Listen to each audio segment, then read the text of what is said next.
내가 이방인이 너희에게 말하노라. 내가 이방인의 사도인 만큼 내 직분을 영광스럽게 여기노니 이는 혹 내 굴욕을 아무쪼록 시기하게 하여 그들 중에서 얼마를 구원하려 함이라. 그들을 버리는 것이 세상의 화목이 되거든 그 받아들이는 것이 죽은 자 가운데서 살아나는 것이 아니면 무엇이리요. 제사하는 처음 익은 곡식가루가 거룩한즉 떡덩이도 그러하고 뿌리가 거룩한즉 가지도 그러하니라. 또 한 가지 얼마가 꺾이었는데 돌 감람나무인 네가 그들 중에 접붙임이 되어 참 감람나무 뿌리의 진액을 함께 받는 자가 되었은즉 그 가지들을 향하여 자랑하지 말라. 자랑할지라도 내가 뿌리를 보존하는 것이 아니요 뿌리가 너를 보존하는 것이니라. 그러면 내 말이 가지들이 꺾인 것은 나로 접붙임을 받게 하려 함이라 하리니 옳도다. 그들은 믿지 아니함으로 꺾이고 너는 믿음으로 섰느니라. 높은 마음을 품지 말고 도리어 두려워하라. 하나님이 원 가지들도 아끼지 아니하셨은즉 너도 아끼지 아니하시리라. 그러므로 하나님의 인자하심과 준엄하심을 보라. 넘어지는 자들에게는 준엄하심이 있으니 너희가 만일 하나님의 인자하심에 머물러 있으면 그 인자가 너희에게 있으리라. 그렇지 않으면 너도 찍히는 바 되리라. 그들도 믿지 아니하는데 머무르지 아니하면 접붙임을 받으리니 이는 그들을 접붙이실 능력이 하나님께 있습니다. 내가 원 돌감람나무에서 지킴을 받고 본성을 거슬러 좋은 감람나무에 접붙임을 받았으니 원가지인 이 사람들이 얼마나 더 자기 감람나무에 접붙임을 받으랴. 우리 그리스도인들이 하나님에 대해서 조금 안일하게 생각하는 게 있습니다. 바로 하나님의 징계하심입니다. 렘브란트가 탕자의 기양을 그렸는데 아버지가 아들이 이렇게 자기 품에 안기는 그 장면을 그렸습니다. 근데 그 그림에 특징이 하나 있는데 한 손은 굉장히 거친 손이고 한 손은 굉장히 부드러운 여성적인 손이에요. 그 이유는 하나님의 징계와 하나님의 은혜를 다 그 장면 안에 넣기 위해서 렘브란트가 그런 그림을 그렸다. 이렇게 보통 해석이 되어집니다. 하나님을 우리가 경험하고 또 하나님에 대해서 알아가고 또 하나님을 우리가 이해해가는 데 있어서 사실은 은혜에 대해서 또 자비에 대해서는 굉장히 많이 우리가 느낍니다. 그러나 하나님의 징계하심과 진노에 대해서는 사실상 많이 느끼지 못하죠. 오늘 이 본문에서는 사도 바울이 그 그리스도인들에 대해서 경고한 메시지입니다. 물론 이 경고뿐만 아니라 또 자기의 그런 어떤 유대인들의 자기 백성들의 구원에 대해서도 설명하고 있지만 이 본문은 우리에게 경고하는 메시지예요.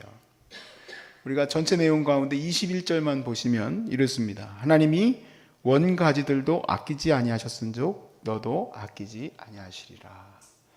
하나님이 원가지였었던 유대인들을 아끼지 아니하고 그들을 다 잘라내고 새로 접붙임을 했다면 너희들은 어떻겠는가? 하나님의 무서운 말씀이죠.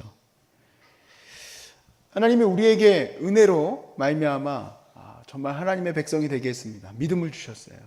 그래서 그 믿음으로 인하여 예수 그리스도를 믿는 믿음으로 인하여 하나님의 백성이 되었고 그 믿는 믿음 가운데에서 우리가 조금씩 하나님의 거룩한 백성으로 또 선한 열매를 맺어가며 이렇게 살아가게 되었습니다. 그런데 우리가 이렇게 생각하는 게 있어요. 막연하게 이 구원에 대해서 내가 이렇게 예수 믿고 살아가다가 그냥 어느 날 주님의 부르심을 받고 천국 가는 거겠지. 그렇게 생각을 해요. 그러니까 하나의 구원의 티켓으로 생각을 한다 이 얘기입니다. 이것만큼 하나님을 잘못 생각하는 게 없어요.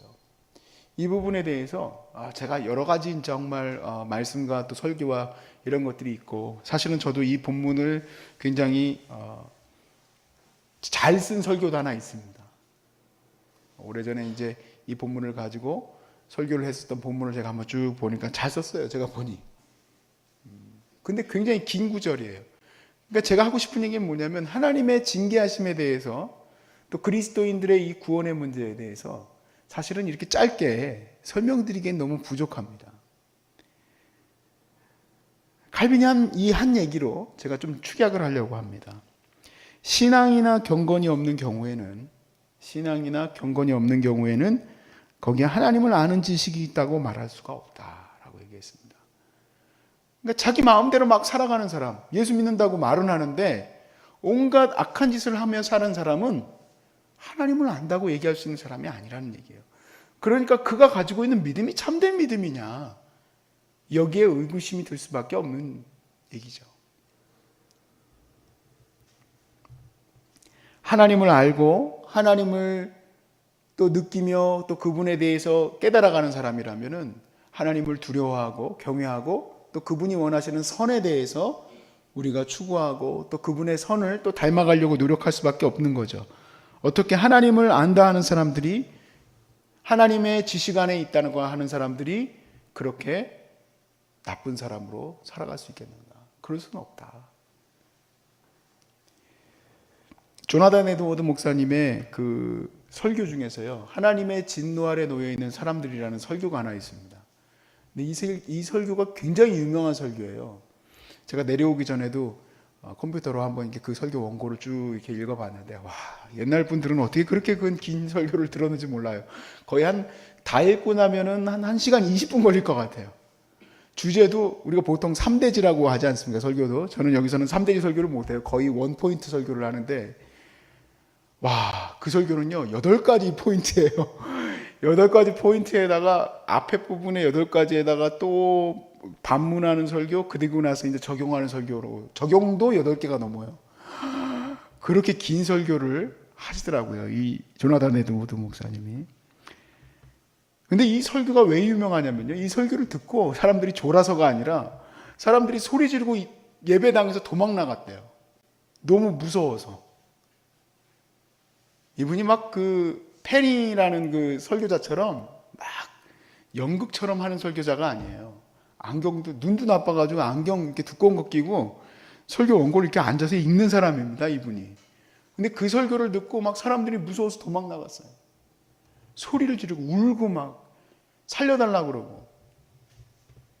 그럴 정도로 설교의 내용 전체가 시작부터 끝날 때까지 하나님의 진노하심에 대해서 성경 곳곳에 있는 내용들을 가지고 설교를 해요. 하나님의 진노하심에 대해서.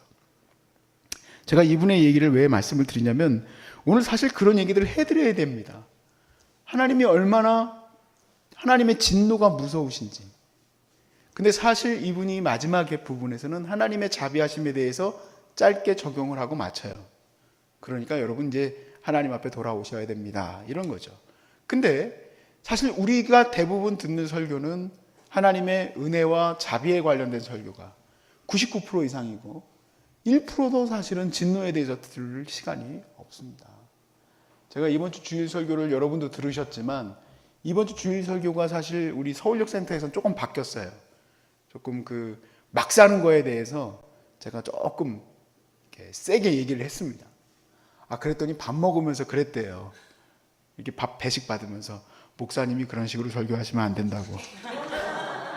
그랬다는 거예요. 제가 막 알코올 중독 걸리고 막 이런 거에 대해서 엄청 세게 얘기했거든요.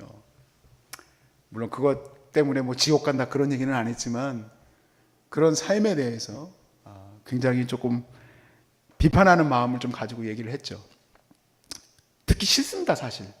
하나님이 진노한다는 얘기도 듣기 싫고 하나님이 우리에 대해서 이렇게 나쁘게 생각한다는 것도 듣기 싫고 그냥 무조건 하나님 잘했다 잘한다 그런 소리만 듣고 싶어요.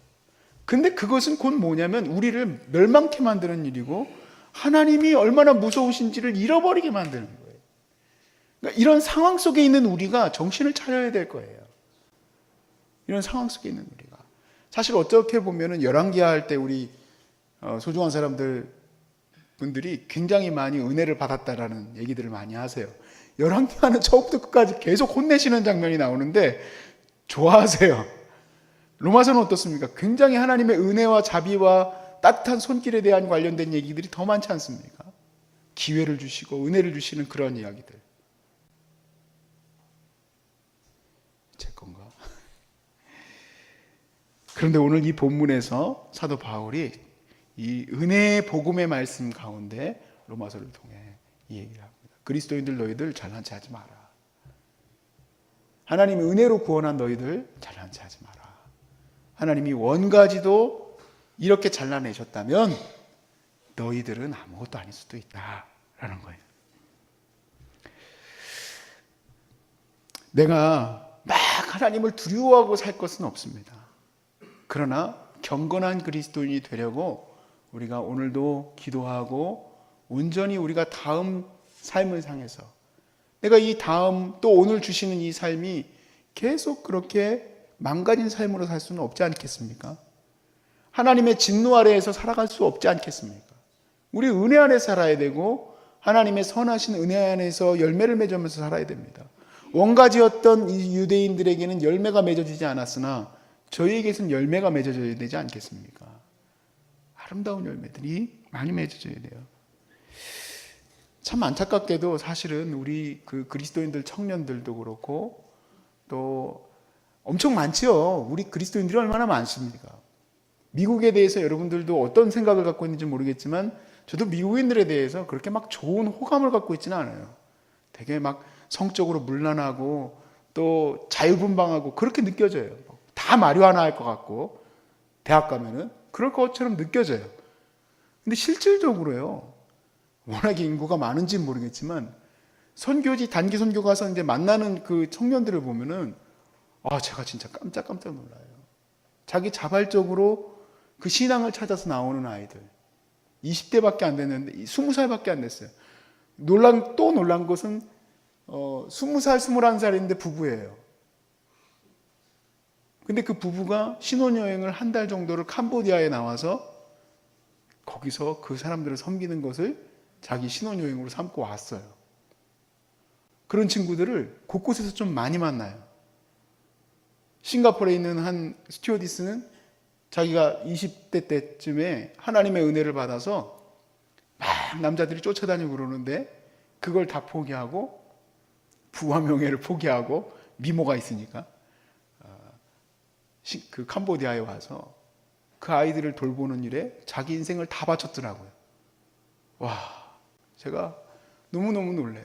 곳곳에 있는 나라의 사람들이 사실 하나님의 이런 모습들을 추구하고 살아가는데 우리는 막 교회에 되게 많은 것 같고 막 부한 것 같고 소위 말해서 가지는 많은데 열매가 없어 보여요. 그럼 하나님이 이 가지를 쳐낼까 안 낼까? 쳐내지 않겠습니까? 아니란 생각을 가져서는 안 되는 줄로 믿습니다. 오늘보다 내일 더 우리가 하나님을 가까이 대하고 오늘보다 더 내일 하나님의 은혜 안에 서서 나 같은 죄인도 예수 그리스도의 이 원가지에 접붙임 받게 해주셨는데 내가 예수님의 그 원액으로부터 참 아름다운 그 열매를 맺을 수 있도록 이 가지에서 이 연약한 가지에서 맺을 수 있도록 그렇게 살아가야 되지 않겠습니까? 썩어 문드러진 가지가 되어서 거기 붙어있고 자리만 차지하고 있으면 그거는 참 걱정스러운 삶이 되지 않겠습니까? 참 멋지게도요. 우리 제 아내를 만나게 된 게 세계 기독교 간호사협회 회장님하고 좀 이렇게 여러 가지 이제 그 관계 속에서 이제 만나게 됐었는데 그래서 저도 이제 그분을 잘 알게 됐죠. 근데 이분이 사실은 사모님이고 또 그리고 간호사고 교사고 뭐 이런 삶을 살았어요. 세상적으로 보면 굉장히 성공한 인생이에요. 근데 자기 자신이 70대쯤에 그렇게 생각을 했대요. 내가 하나님을 위해서 한 일이 없다. 내 인생의 가지에 열매가 없다. 그래서 그때 기독교 간호사협회를 만들어서 정말 그 기독교 간호사들을 기도하게 만들고 또 그런 일들에 또 동참하게 만들고 연변의 과기대도 만드는 데에 힘쓰고 캄보디아에도 이제 그 유명한 병원인데 그 병원을 또 세우는 데 힘을 쓰고 90이 넘었는데 지금도요 막 뛰어댕기고 제가 그랬어요. 어느 날 저희 이제 간호사 선생님도 이제 그분 통해서 이제 알게 되신 분이고 그렇게 해서 오신 거예요.